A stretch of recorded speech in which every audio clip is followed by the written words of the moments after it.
Bă, cum se de butucul ăsta. Cine e bun. Mersi, omule. Cu plăcere, man! Da, o să se întâmple asta că suntem în lumea reală.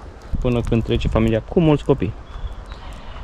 Mai puțin manetele, probabil că o să le schimb la un moment dat. Ciucurile, am pus un hairroller pe spate și un asecai pe față. De timpul liber și maximit.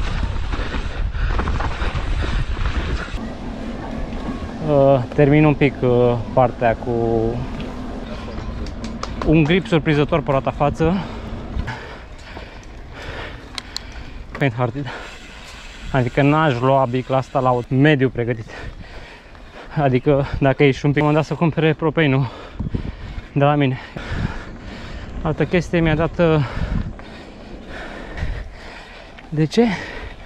Are o măsea